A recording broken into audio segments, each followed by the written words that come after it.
Welcome back everyone. Today Hi. we are mastering one of the most fundamental skill in clinical medicine, that is the abdominal examination. Unlike other system, the abdomen is examined in specific sequence known as IAPP. I stands for inspection. Inspection is done by our eyes. A stands for auscultation. Auscultation is done by the stethoscope. P stands for percussion and P stands for palpitation. Both the P's are done by our own fingers and hand.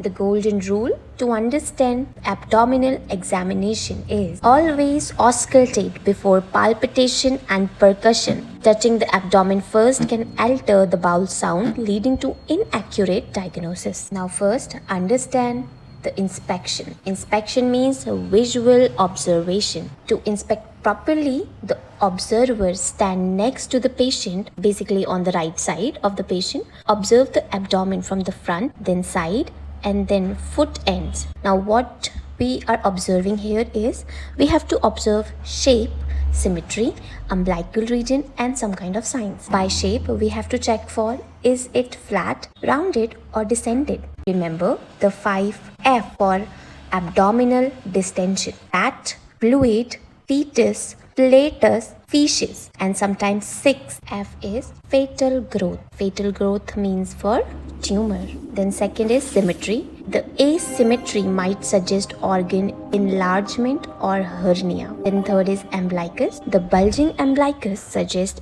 ascites or umbilical hernia. Then on signs, we have to look for scars, stretch mark, dilated veins, and visible pulsations like an aortic aneurysm or visible peristalsis. If we see visible peristalsis, that suggests some kind of obstruction. Now, second step is auscultation.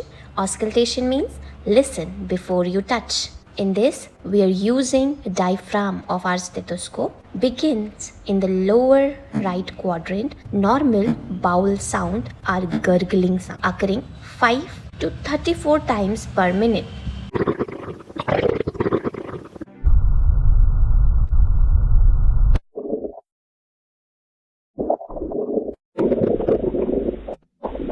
Now there are many kind of sounds. First is hyperactive sound. Hyperactive sound is seen in diarrhea or early obstruction. Second is hypoactive or absent sound. If the sound is absent for 3 to 5 minutes, it indicates serious condition like paralytic iliacus or peritonitis. Third is the turbulent sound. Turbulent sound, bruitis. Listen over the aorta or a renal artery. Turbulent sound suggested condition like renal artery stenosis. Then step 3 is percussion. Percussion means mapping the organ. Percussion help us to identify the gases, fluids, and organ borders. What do we do on percussion is we have to tap with our fingers, gentle tap. The gentle tap creates a kind of a sound effect in our abdominal wall, and this sound help us to identify what is underneath that skin flap. The first note comes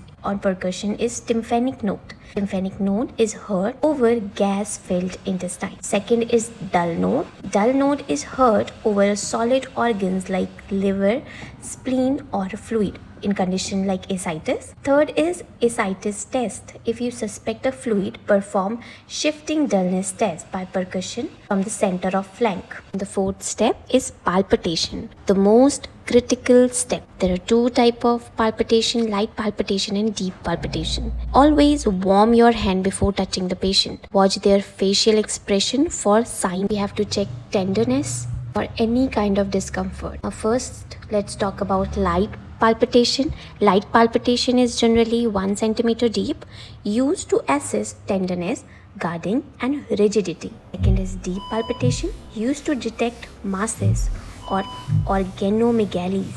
Organomegalies is enlargement of organ by the size. Third, liver and spleen. Palpitate gently using both the hand, asking the patient to take a deep breath. And the next is Murphy's sign. Murphy's sign in palpitation is done by placing the fingers below the right costal margin and asking the patient to inhale. Sudden stop in inspiration due to pain indicate acute cholecystitis.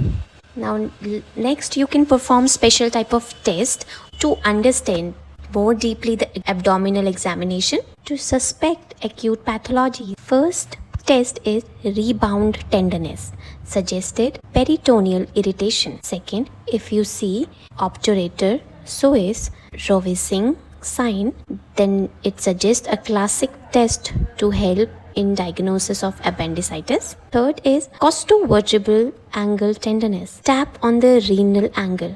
If pain, then it often indicates pyelonephritis.